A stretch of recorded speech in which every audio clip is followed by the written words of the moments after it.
and Rob McGregor welcome you to a place where all kinds of phenomena flourish. Voices whisper ancient secrets, signs and symbols are abundant. UFOs, ETs, ghosts, and even the dead move about freely. Here we meet authors, researchers, and investigators of the mysterious, the strange, and of the inexplicable anomalies that surround us. Step out of the everyday world and take a journey into the mystical underground.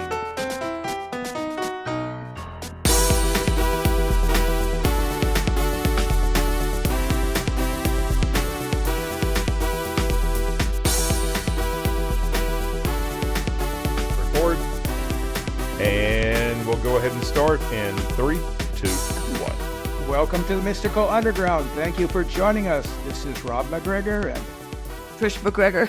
and our producer and tech magician, John Posey. You can go to the mysticalunderground.com where we make regular blog posts and where you can find out about our books. Among them are Phenomena, Harnessing Your Psychic Abilities, The Secrets of Spirit Communication, Sensing the Future, and Aliens in the Backyard. Our latest book is called Mind-Blowing Synchronicities, the latest science, stories, and research. Trish's latest novel, White Crows. Rob's most recent novel is called Tulpas. If you are watching us on YouTube, we would appreciate it if you would take a second to click the like, subscribe, and notification buttons so you never miss an episode. If you prefer to listen to the show, it is available wherever you listen to podcasts. Please subscribe there. Okay. Hang on. No, Okay. and real quick, Rob, if you don't mind, get close to the mic. But Yeah, we're good. We're good so far. But just lean in. There you go. There you go. Yeah, that's Okay, better. better. Okay. All right. Our guest today is Michael Kopf. Michael is a paranormal investigator, a Reiki Master, and a podcaster. He has been involved in more than 100 investigations of hauntings and other paranormal activities. He is also a world traveler and has had paranormal experiences in several countries. His podcast is called The Energy That Surrounds Us, and we appeared on that podcast with Michael a few weeks ago. Welcome, Michael. How are you doing? It's good to have you, and we apologize for what happened before. Oh, no worries. I'm used to doing live shows. And Yeah. actually, funny thing is, Rob, is you are on tonight on my series, Writing Through the Unknown, my second show. Oh, really? Oh, okay. Yeah, that's right. That's why you did the recording. Yeah, okay. I remember. So this. yeah. It wasn't The Energy That Surrounds. So what was it? What did you say the name of it was then? The one up? Writing Through the Unknown. Yeah, I saw that listed too. Okay, wow, you're doing two different podcasts at the alternately, or how do you do that? I do The Energy That Surrounds Us on Tuesday nights, and then Wednesday nights I do Writing Through the Unknown.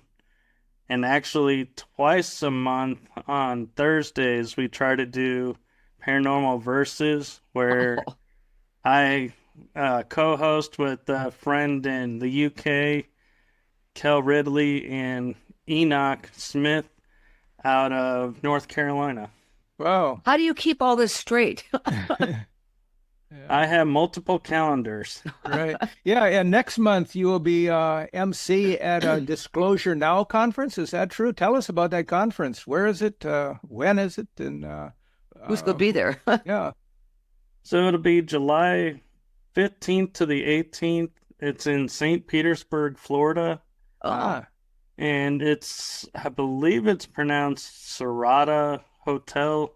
Our convention center is where it's going to be. I just know that's where I'm staying. And it's on the beach, and there's going to be speakers there. John Charles Moyer, Brad Olson. I believe Laura Eisenhower's going to be there. Penny Bradley.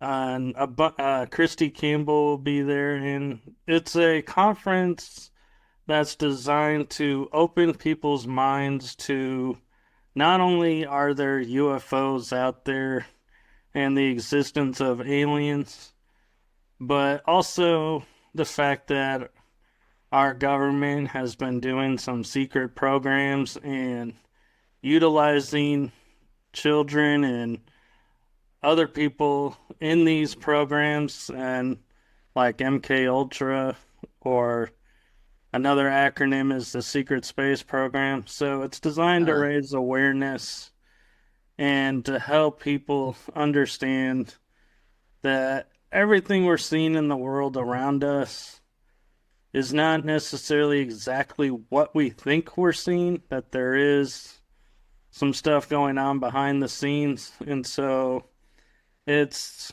our attempt to bring awareness to say, here's what's going on, here's what people have been through, here's their experiences, in a safe way to where people can either listen or they can leave the room if they don't want to hear that story and listen to someone else. And so I'm hoping it's going to be a really great experience.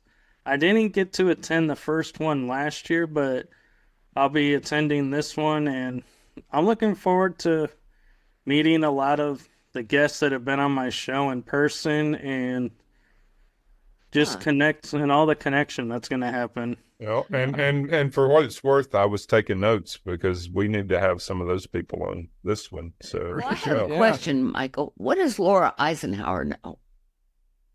What do you mean? She is the granddaughter of Dwight Eisenhower, and she's sharing her experiences of what she experienced and went through growing up. And she's been promoting a lot about the revival of the divine sacred feminine as well. Does she have a book? I believe she does have a book or two. We'll have to look that up. Yeah, it's interesting. Because I believe that, wasn't Eisenhower the one who went to Area 51 or Roswell? I'm not sure if he went to Roswell, but I know he was supposed to have the meeting with, they call like Val Thor and a bunch of other races, they say, and sign treaties and stuff. And I think from the stories that I heard was when he entered the room, he was basically told this is what's going to happen, and it wasn't a meeting like we would expect. And so I think that's why he made the famous beware the military complex. Right. Because he saw what was coming. I think he met with Jackie Gleason, the comedian, actor, who was also very interested in the UFO phenomena and had some experience too. I remember reading about that years ago. Yeah. And I have to say, from my point of view and perspective, I wish society didn't have the mentality of ridiculing people that would come forward in the past, because hearing Jackie Gleason having that experience would have been amazing to hear from him. And other people hearing their experiences firsthand, but because society was ridiculing them, nobody would come forward. And all those stories have now become hearsay, or you can't validate. So it's like, can you use them?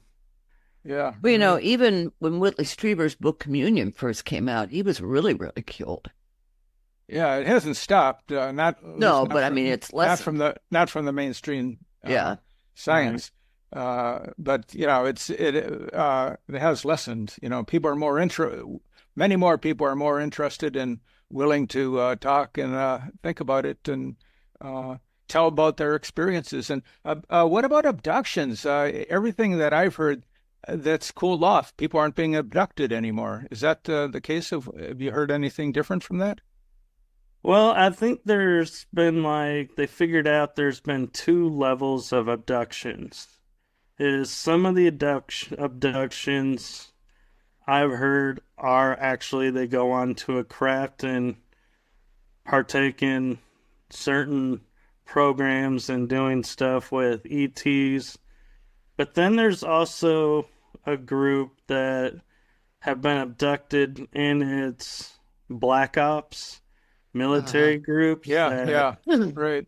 are using back engineered UFOs to make people think they're being Huh. abducted by aliens, and it's our own government and other agencies doing it. And so I think it's kind of cooled down a little bit because people are now sitting back and going, who did what happened Yeah. before just jumping out there, because now there's the element of who did it, and you don't want to step out and say, oh, I was abducted by this, and then they find out, oh, you were actually abducted by this group, and Mm.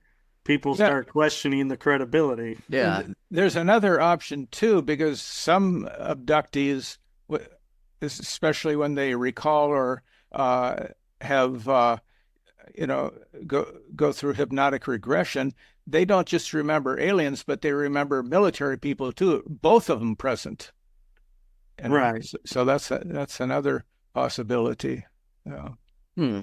There Michael, is talks of groups that work together, like they'll have military next to ETs, and they're like, yeah, when that happens, it's like the stories usually take a darker uh-huh. abduction Yeah. turn than they were just wanting your blood and wanting to check, what's going on with you. And I've even heard stories of people who were abducted that had ailments. When they woke up, the ailments were gone.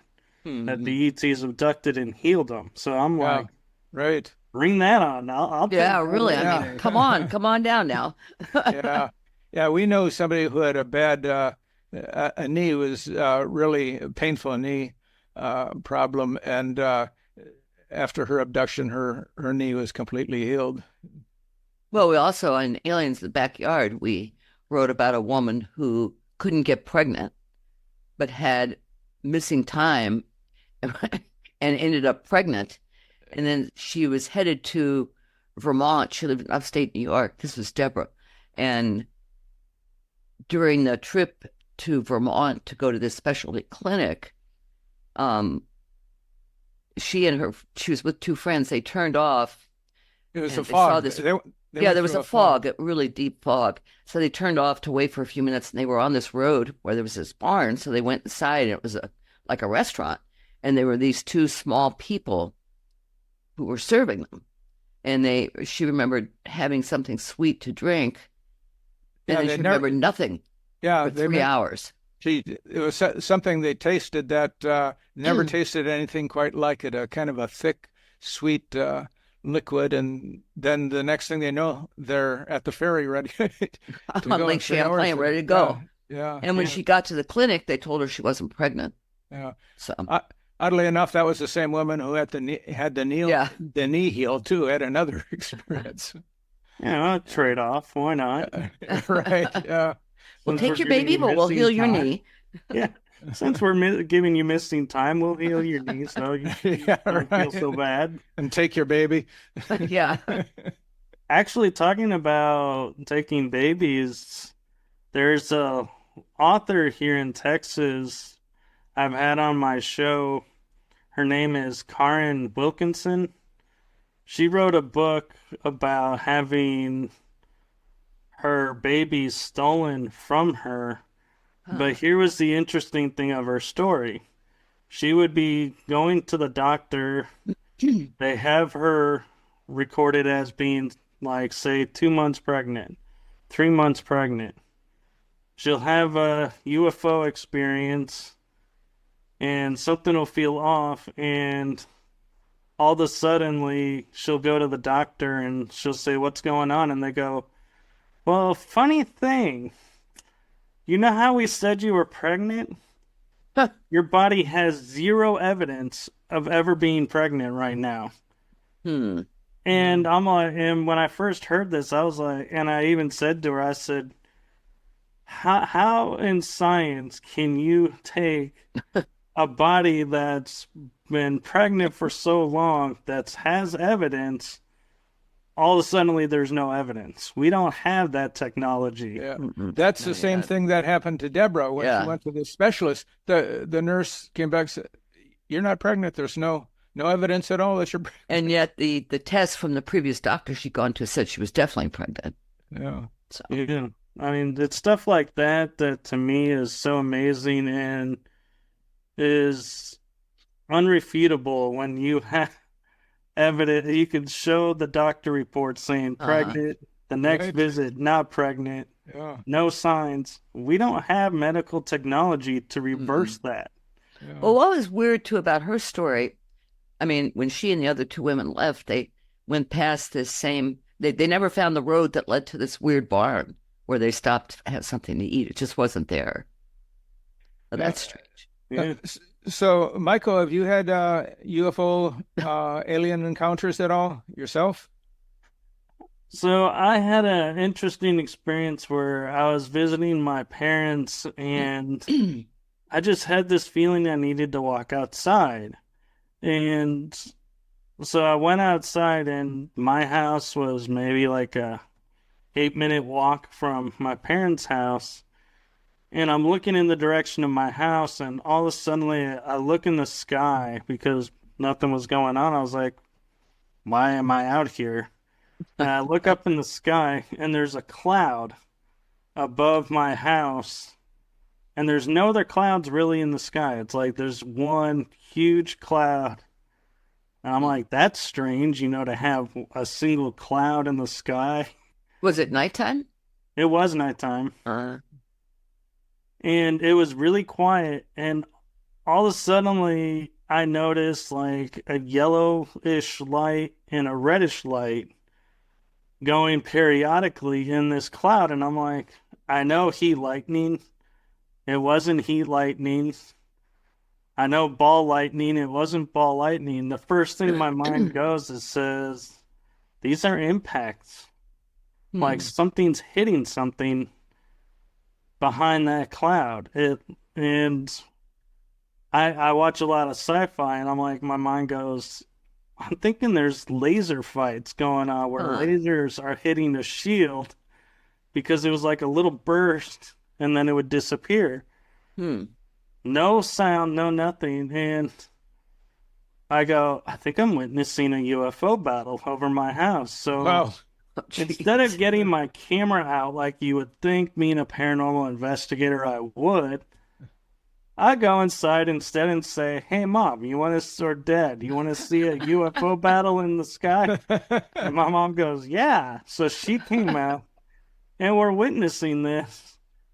And as we're witnessing it, I remember going in my head and going, okay, please, if you're having this battle over my sky, make sure you disintegrate whoever's falling, because I don't think I can explain to my insurance company an object fell from space, hit my house, and it's not a meteorite.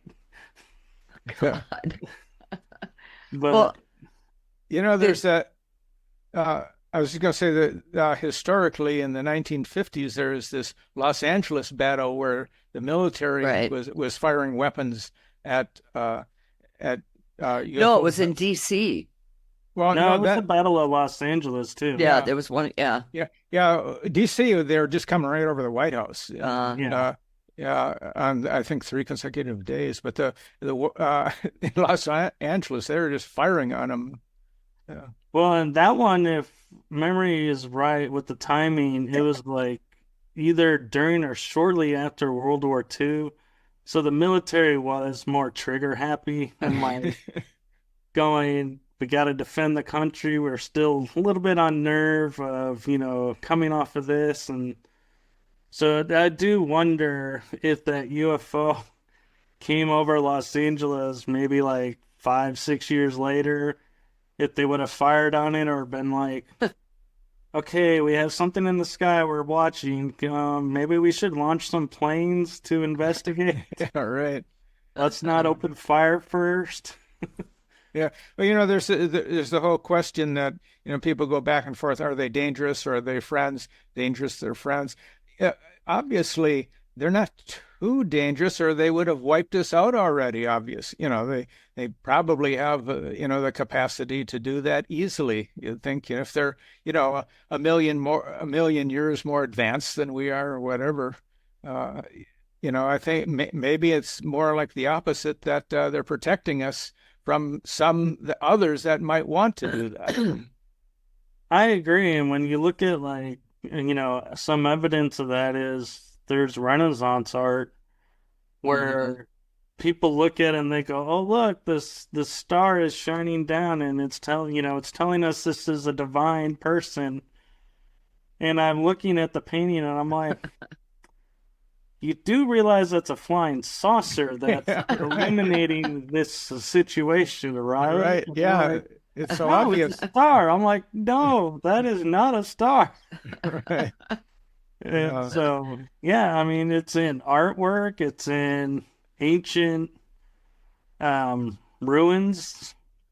I mean, there's even ruins in Crete of dinosaurs embedded in rock, portals like doorways. And it makes you sit there and think, how did they know what dinosaurs look like? We don't even know today what dinosaurs look like. We're guessing today what they looked like and what everything from putting bones together. But they didn't put bones together back then, Yeah. as far as we know. So it's like, how did they make these representations? Yeah. Uh, there's the other perspective too, that people think that, well, maybe they're coming here to find out who we are, what we're about, how advanced we are. But, that's possible, but it's more likely that they've been around a long time and maybe even seeded the planet. That is my theory. I kind of go along with we were a race of slave workers, doing biddings for people, and then in the Sumerian age, they were like, well, we need gold and we need people to mine this gold. So we got to kind of up their level of intelligence to find and mine this gold. And so, lo and behold, we make a jump in evolution. We get smarter, we learn something, but it goes a little AWOL for them because they leave and we continue to grow and get smarter. And lo and behold, we're starting to split the atom and doing all this, and they're coming back, I think, and saying, "Whoa, whoa, whoa! You guys Hold on, weren't supposed guys." to go on this route. Right. We got to come back and fix our mess." Yeah. Well, And Michael, go you ahead. what was it like growing up in the paranormal field? I mean, as a kid. It was really hard for me because I didn't know about the paranormal growing up, actually. I grew up in metaphysics, so I was thinking everything was a spiritual experience and looking at it as spiritual growth and lessons. And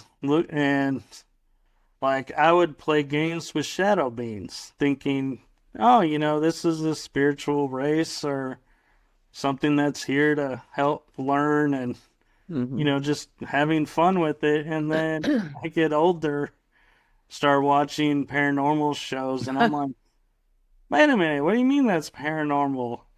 And start doing podcasting and hearing other people describe what I was going through and going, wait, like I had one guest that said shadow beings are these evil beings, and I'm like, wait a minute, you mean I was playing games with these evil people? Wait a minute, hold the phone. And I was like, what? I was like, no, there's got to be differences because the ones I was around were always benevolent. They never tried to hurt or do anything malintent to me. So I was like, I think there's got to be like dual types. And that's when I started looking at other stories that people were having and going, yeah, so, we have good people, we have bad people. There's good ETs, there's bad ETs. So, okay, yeah. Now, looking at it that way, it's like I go, okay, now when I talk about this experience, I go, Okay, I was dealing with the good ETs because this is what I was experiencing when I was going through, and I used to, I hate to say, be the cynical person and being like, if someone mentioned the word reptilian, I would be like, oh no, all reptilians gotta go. They were all bad. And then I found out later, I'm like, well, there are some good ones. And so, I can't judge the whole The quote whole species or species race, yeah.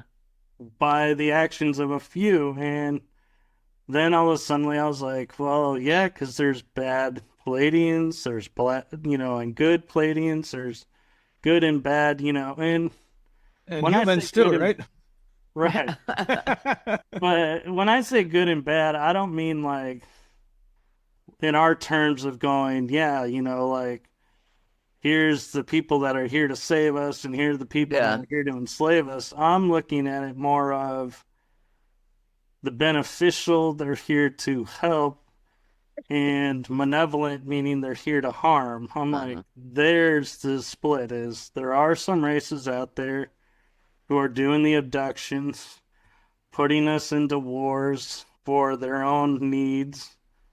And that's happening out there. That's part of the secret space program. And on the same coin, the same people have groups that are coming here that are saying, hey, here's some holographic technology that could help you heal. Hmm. Or here's, the stuff that can benefit you. And so it's like you got two sides of the same coin doing two things, and it's like, yeah, Hmm. we Right. got to Yeah. watch which side we Yeah. align to. Right. So it could be that like hundreds of thousands of years ago they came and altered our DNA so we advance more quickly, but then they could have also changed that back again to alter to keep us down on the farm here too. Exactly, because I mean, when we look at like the legends of Atlantis, flying Mhm. cars, and Right. everybody laughs about that and says, "Oh, that's all make believe."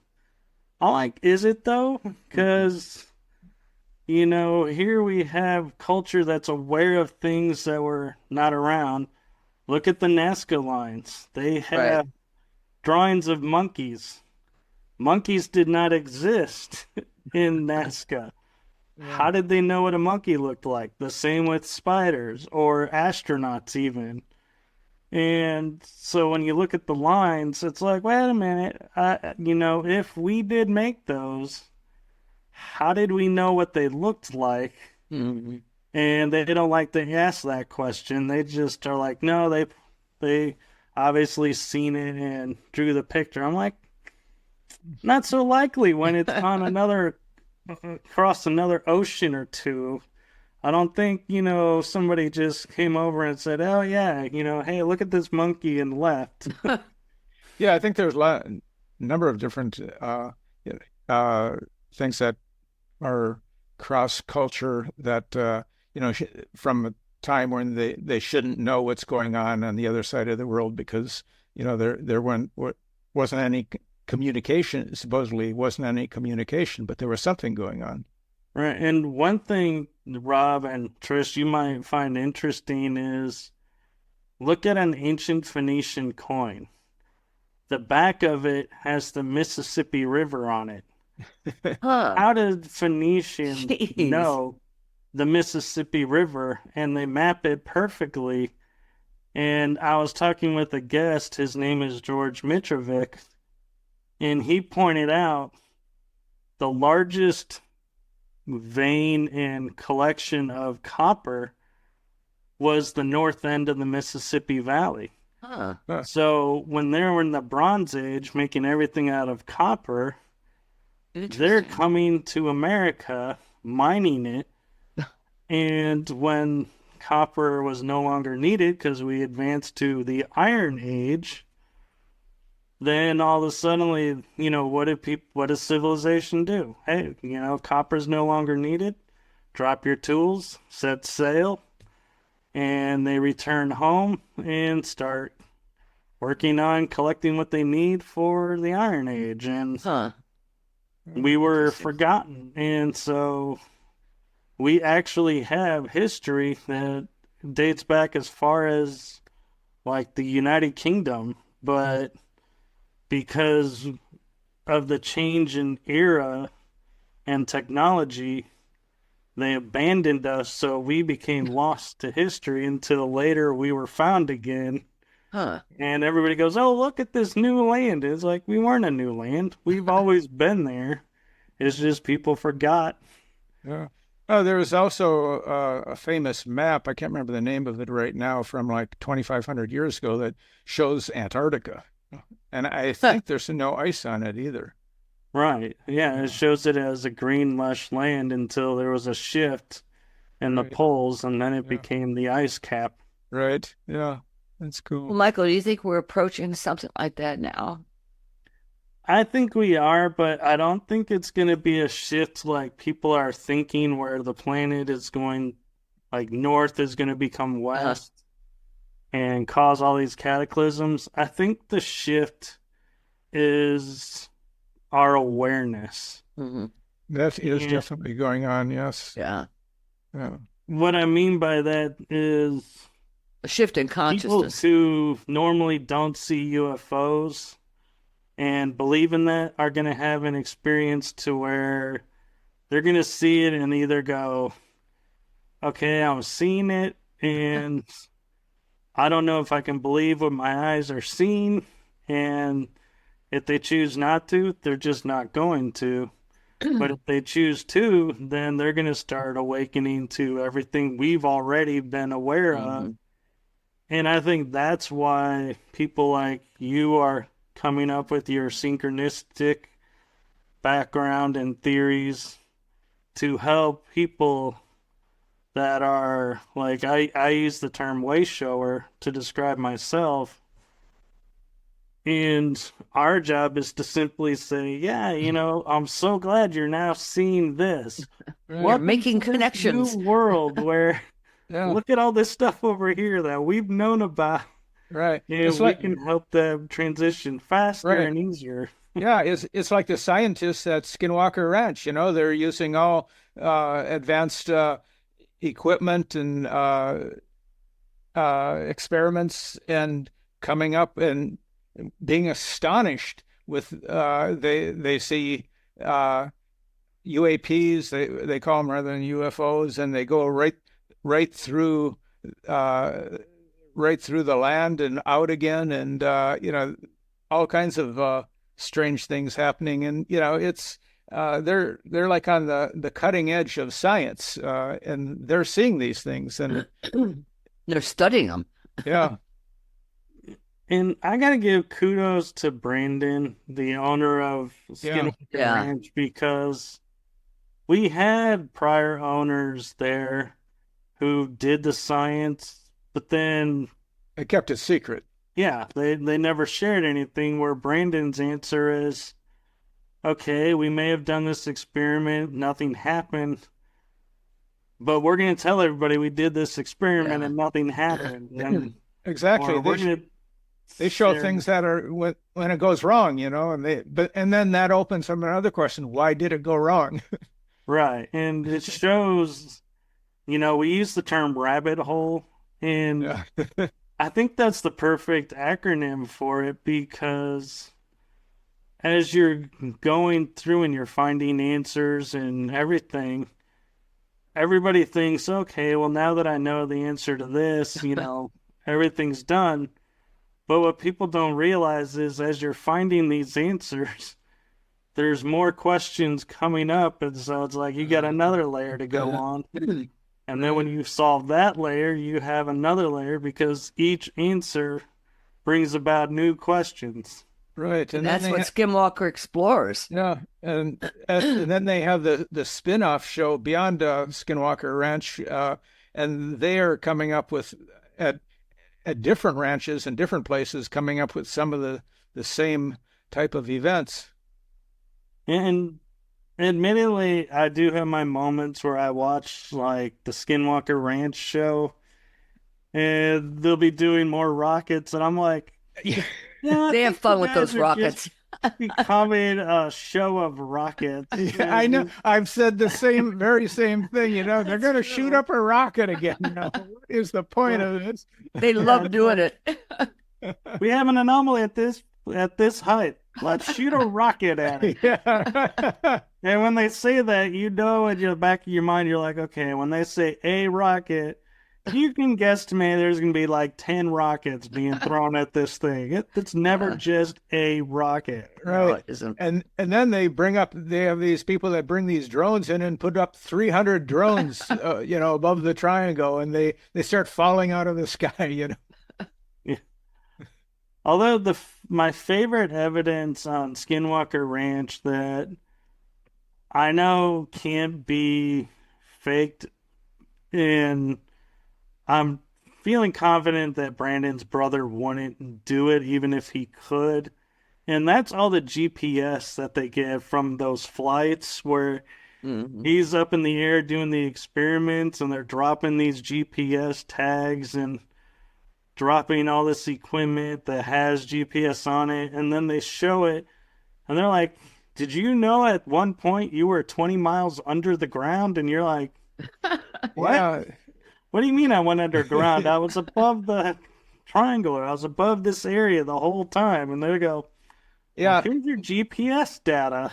Yeah. LiDAR, they use LiDAR, and LiDAR is not so, although they use it for archaeology, but it just shows the surface. They can see like slightly below the surface, below the grass and weeds and everything, but they can't go underground. But on Skinwalker Ranch, they go like 300 feet underground and get readings, and they don't understand it. Right. It's like they'll be looking and they'll be like, there's this tree. And they're like, there should be a tree there, but look at where it is. It's underground. And they're like, that's not where that tree is. Yeah. Yeah. Yeah, I mean, the place is full of mystery. Yeah. It's just, It is.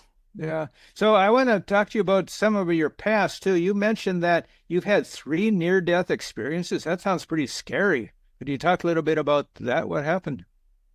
So the one main one that I have, and this one it's got a little bit of story to it, is to set it up is I don't get sick very often, and if I do, it's very short term. Like a 24-hour flu for me is like 2 hours, and then I'm over it. And so I'm very hot-natured. So with that being said, this experience now, why I'm saying that, will make sense.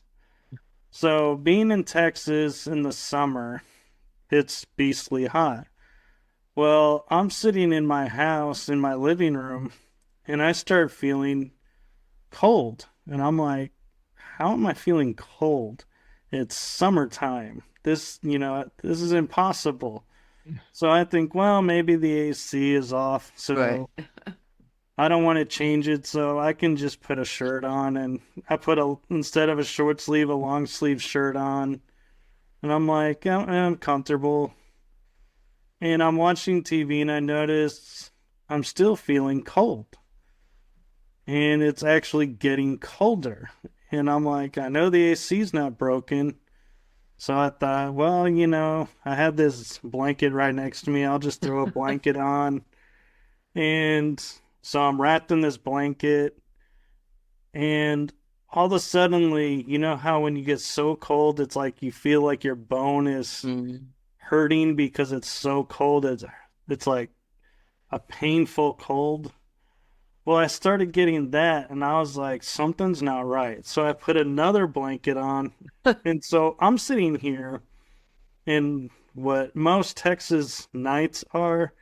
Is like in the summer, the lowest we get is like 85. God, so they're not Florida. cold. We don't get cold nights in the summer.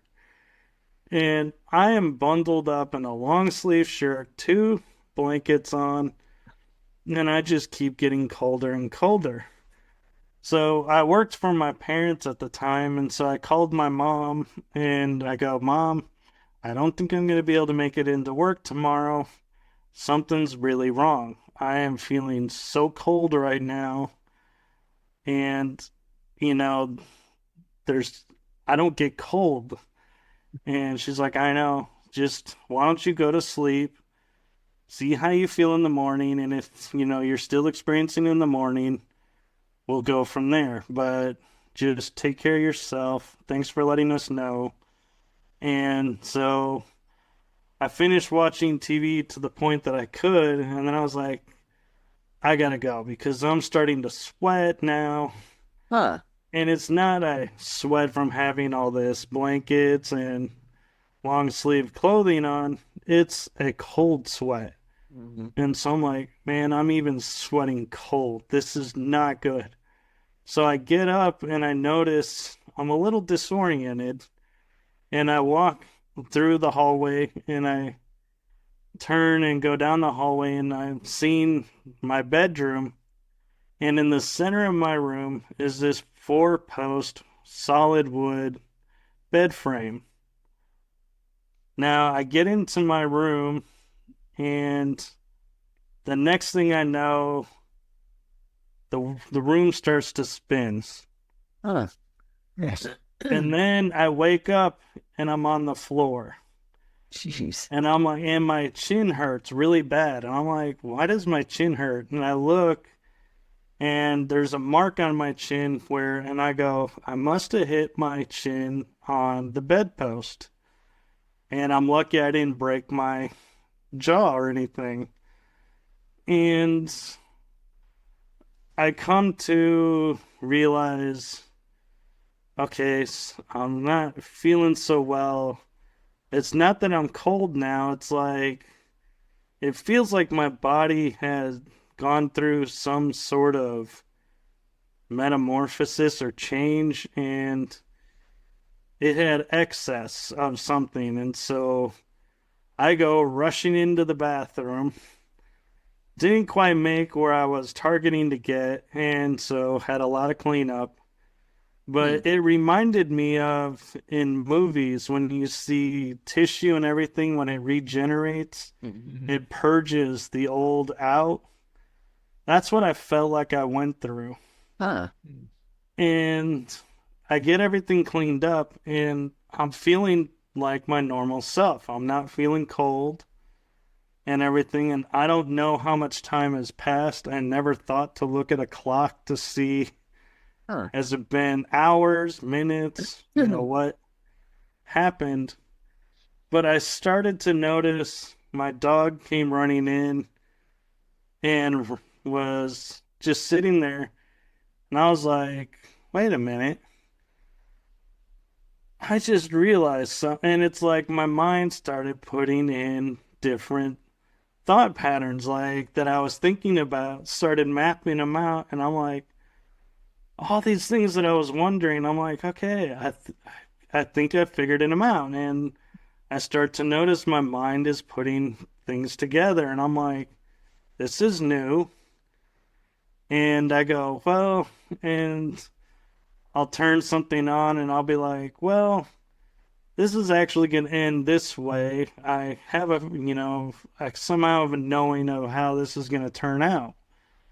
And I'm like, this is new. Okay. And I go to sleep thinking, I need to sleep this off. Don't really know what's going on. The next day I go to work, totally fine.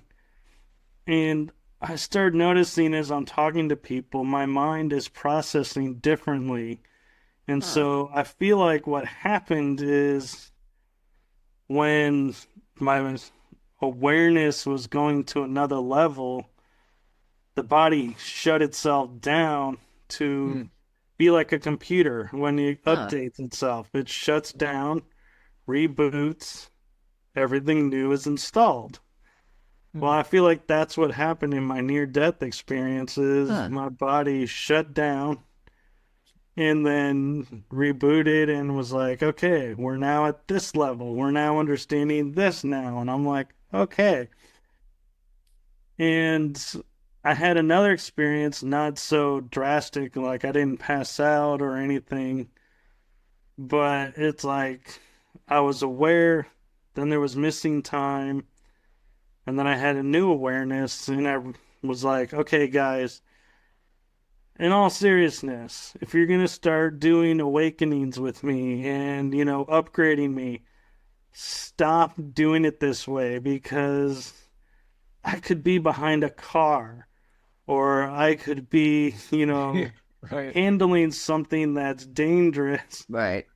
and you're just knocking me out with no warning, and I could be in harm's way doing this reboot. So please stop Did you putting think this was myself in. ETs?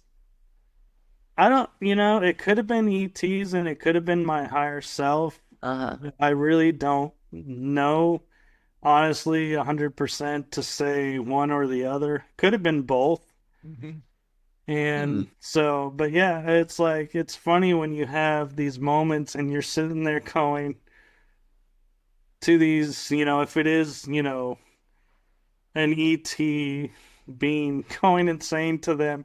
It's like, I know you guys have been doing this for centuries and are really good at this, but I'm going to tell you how we're going to do it now. And be like, yeah, this is not going to go the way you want it to go. We got to do it my way.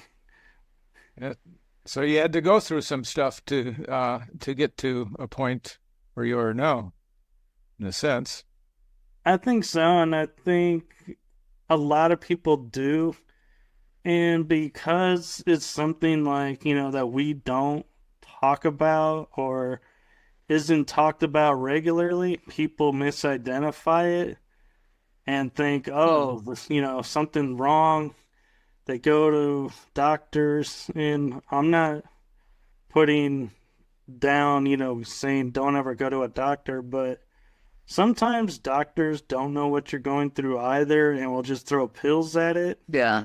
which makes it worse. So sometimes you may be better off not to go to the doctor, but I'm not a health person, so don't misconstrue what I'm saying and stop going. If you're getting benefit, keep it going.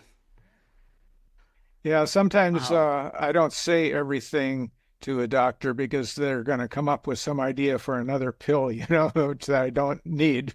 Uh, Right. yeah. So let's move on to your work as a paranormal investigator. You worked on some, I like, you worked with different groups. So you have a lot of friends in the paranormal field. And I like you worked with one group called the Southern Fried Spirit Paranormal. That's, yeah. Yeah. That's a So, great name. yeah, you do come across some great, interesting names, and some names you look at and you're like, what were you thinking when you named your team? Yeah. Yeah, we interviewed a group called the Three Souls, but there's four of them. Yeah. They never Yeah. changed their name. Right. So, most of these investigations are they related to hauntings? Most of them were related to hauntings, and only recently, probably I would say in the past 6 months to a year, did I start broadening and start going enough of just one type of investigation. Let's, start doing other types. And I'd always been doing it, but it's like I say with people on riding through the unknown, or the energy that surrounds us, when we're talking about like UFOs or stuff like that, that in today's terminology, it's no big deal hearing that. Everybody's like, oh, yeah, I know that term. But I remind people, we're looking at back like the 80s, 70s, when this was not a normal spoken about subject. So you didn't have your best friend to call up on the phone and go, hey, yeah, I think I saw a UFO. Yeah. So the time has changed. And so I look at investigations now and I'm like going, in today's terms, we're able to investigate these phenomenon and really look at what's going on because it's more accepted now.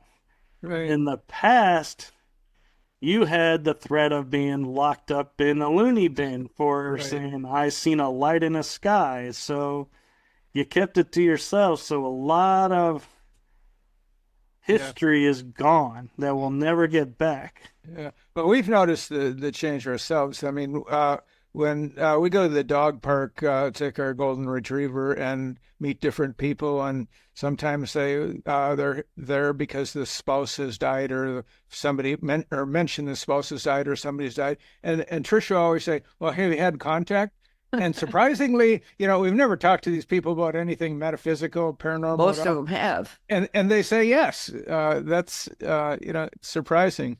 John, And they go into specifics too. Like one Right. woman said, yeah, as soon as my husband died, I started finding pennies in my bed. And then I started finding them in my suitcase and in the kitchen, and there was some story that she had about pennies and her husband, stuff like that. Very specific incidents. Yeah, John, didn't you have some experience recently? You with us, John? Oh, yeah, I'm here. Okay. No, well, so well, man, don't know if I want to go into this right now, You put them on the spot, Rob. but yeah, actually, I had I believe an experience this morning. My best friend growing up, his mom passed away. End of last week, and the last time that I saw her was simply because I drove down and met my friend in the area that we in the Shoals where we grew up to go to a concert, and so we went to the concert the next morning. Him, his wife, and his daughter were staying with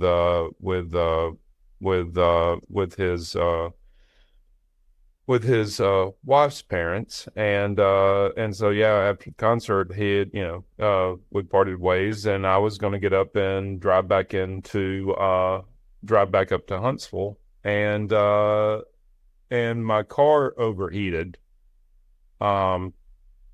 And so I got it to a shop and called my friend and was like, "Hey, I'm stuck here. What are you guys doing today?" And he's like, "Oh, we're going to go have lunch with his parents, who I had not seen in several years at that point." So he came and picked me up, went and had lunch with them. And it was the first time, like I said, that I'd seen his parents in a long time, and I grew up in that house. The first time I've been in that house in a long, like 20 years probably at that point. Well, 15 years, let's say, at that point. And so when we showed up on the porch, they opened the door, and his mom rushed past, her granddaughter and her daughter-in-law and her son, and hugged me, because that's the first time we'd seen each other in a long time. So she passed away end of last week. This morning on my way into work, same car, overheated. Oh, What? wow. And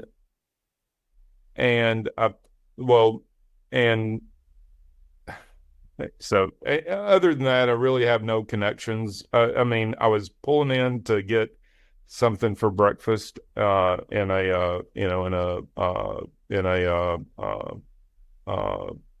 takeout line, and when I pulled in, car started overheating, so I pulled over, turned it off, went in, got the food, went out, started my car up, and made it.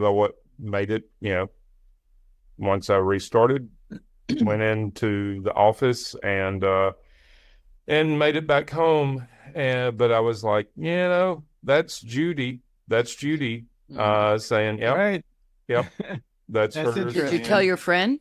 I haven't yet. Well, Yeah. that's a story for another time. Yeah. But yeah, it was really strange. That's the last time the only reason the only reason I saw her the last time I saw her was because my car overheated. Yeah. And then like within 3 or 4 days of her passing away, That's fascinating. the same car for the first time since then overheated. But it didn't do much damage, though. I mean, no. But yeah, it was just turn the car off. It's overheating. That's interesting. And then started it back up, and believe me, I'm going to take it into the garage tomorrow to make sure. But but the thing was, it was just like overheated, and then turned it off, restarted, and just that this was in a couple of days of finding out that she had passed away, and that is the only reason we saw each other that time was because this same car had overheated. Okay, John, if it happens again, you'll know it's her. At least now you'll know who it is. I don't know. Maybe it's a little bit of a stretch, but it's I don't think so. It's interesting. Yeah, it is. It's like your story, Trish, after your sister died, and that hummingbird comes right up to you. I mean, we don't see hummingbirds very often. This one came right up to you. And just right in front of my face, so close I could see the color of its eyes. Yeah. Yeah.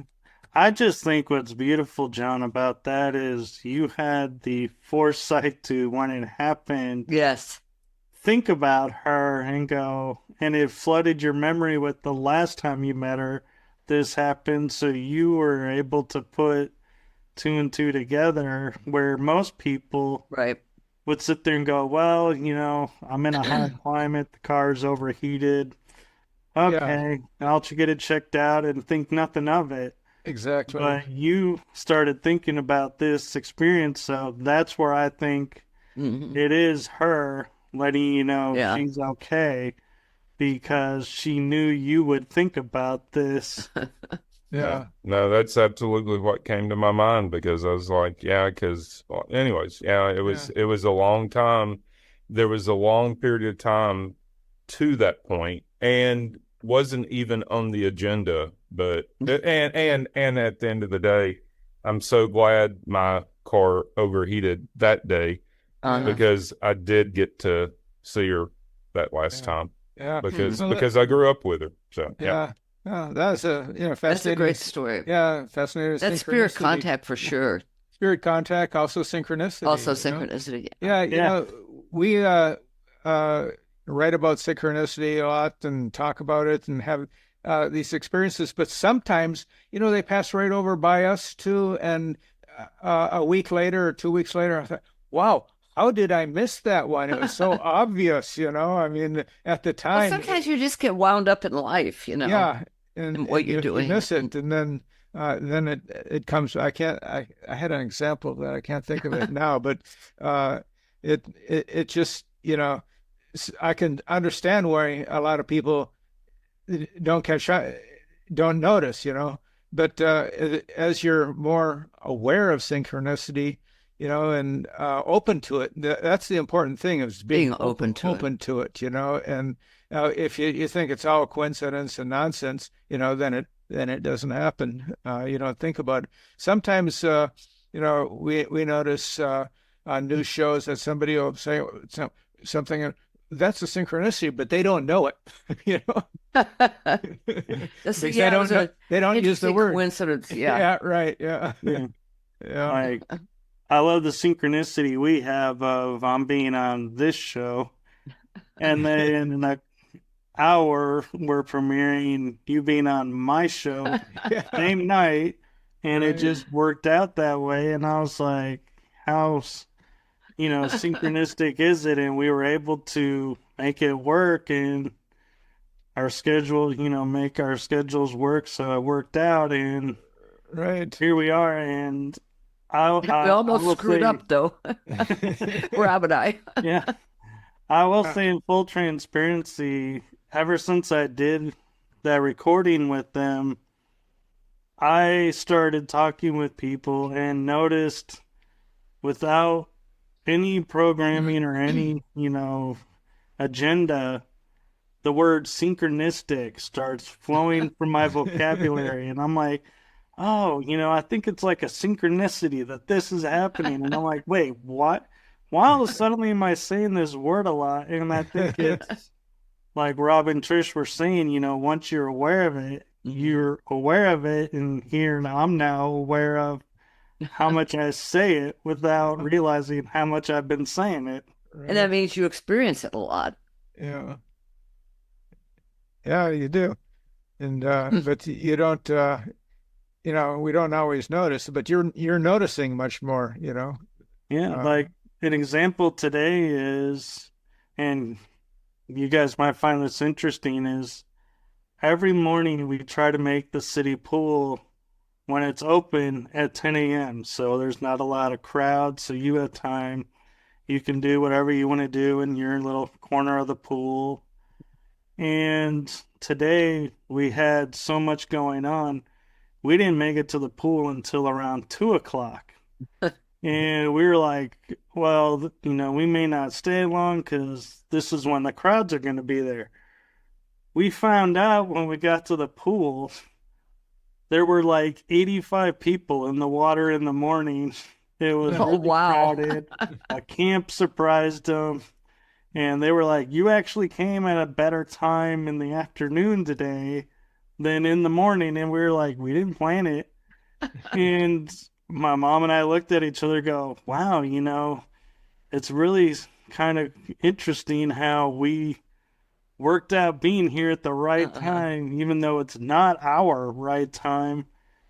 And I was like, in my mind going, synchronicity. Yeah. Right. Yeah. We knew, but we didn't know why we knew. Right. Yeah. It's like the unconscious mind knew that was a better time, and you followed through without really realizing it.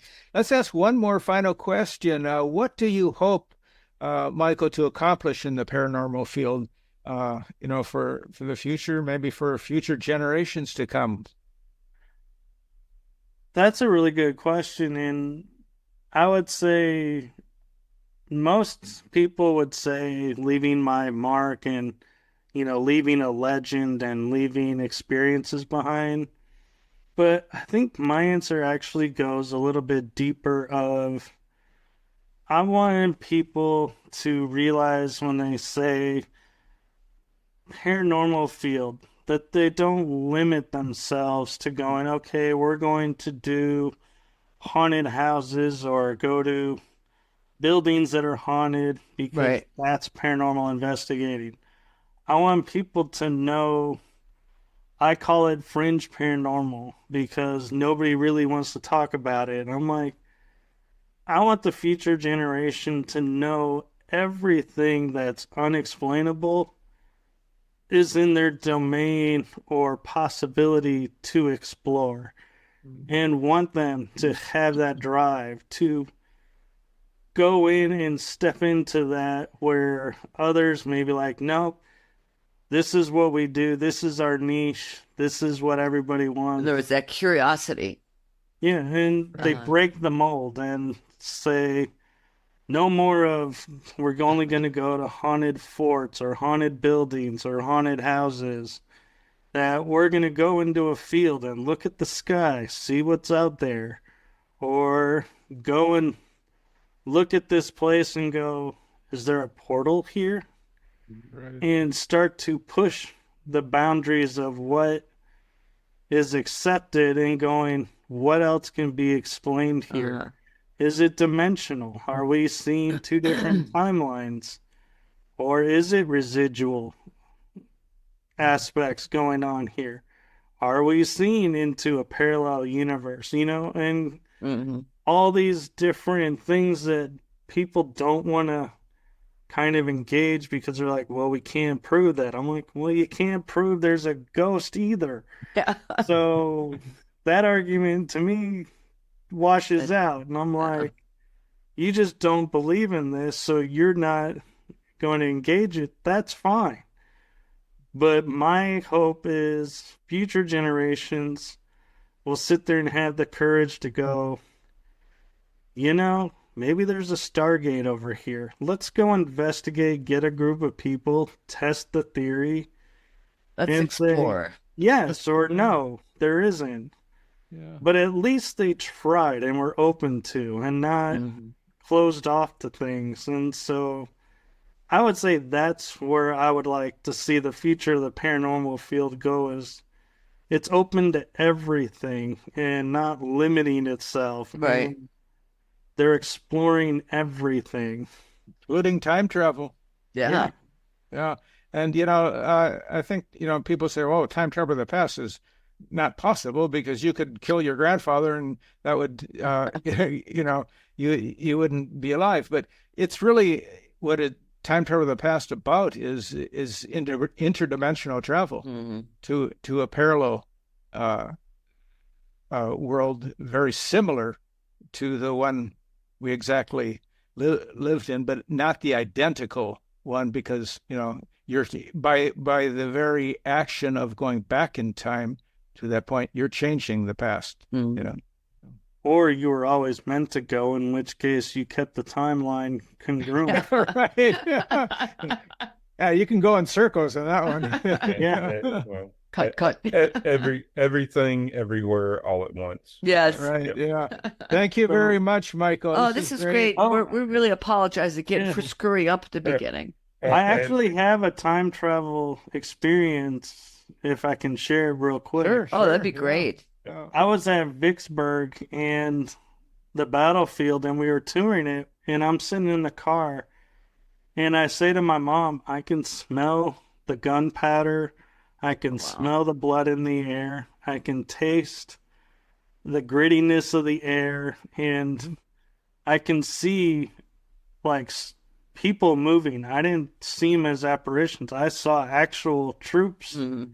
and people moving, and I could hear the whispers, the snapping of the branches on the ground, and Jeez. everything. And all my senses were firing, and I thought, oh, wow, how cool to have this past life memory playing out like a movie so much. Well, I was interviewing Dr. Heather Langdon, I believe her name is. And she goes, Michael, were all your senses in that moment, in that battlefield? And I said, yes, actually they were. She goes, that's because you time traveled there. Oh, wow. All your senses are in that area, in that experience. She says, you're actually there watching and experiencing it. So she's like, you time traveled. And it could also be a past life experience as well. Yeah, it could be both. Yeah, very, very much. Yeah. Huh. Right. Now, what does So- she do? Is she She's a psychologist, I Oh, believe, okay. and and she has paranormal shows that she hosts. But to me, I'm with you, Rob. Is I think because of past life there, Uh-huh. it's probably I was able to connect to Right. the past easier, and it Yeah. opened up and played out. Yeah. Hmm. But I thought it was an interesting way to look at time travel, because Yeah, it's that not is. like what we would define time travel as. Yeah. Yeah. There's Yeah, we just did topic for a novel, Rob. right. Yeah. We just did a podcast about time travel with Trish and I had little experiences in time travel Nothing that we like yours, but begin with, but then there's a major one that takes place in Bermuda with a guy in the National Guard, and who meets a woman who's in the Navy nursing corps meet, and they go to this. don't tell just- them the whole thing. Let them Yeah, listen. well, It's- right. Yeah. Yeah. Anyhow, they meet each other, and they're very familiar with each other, and they walk into this village. And when he goes back, and she had to go back to the States the next day, but he goes back because kind of relive his experience in that village, and there's no village. Yeah. And It's a then he great finds time travel then he story. finds yeah, and then he finds out it was destroyed. St. Catherine on Bermuda was destroyed in the huge 1870 hurricane. Hurricane. Yeah. Wow, that's a whole nother level in Yeah. itself. Yeah. That's- Yeah. It really is. Hey, real quick, Michael, where can they find you? Yes. So The easiest way is my link tree. It has all my YouTube pages and Facebook and Rumble, but pretty much I can tell you. Oh, LinkedIn. You're talking And about. LinkedIn, yes. Yes. And if you look up my show titles on Rumble and YouTube, you can pretty much find my channels. And I have my own YouTube channel. It's under my name, Michael Kopf. And so Spell your name, Michael, for listeners.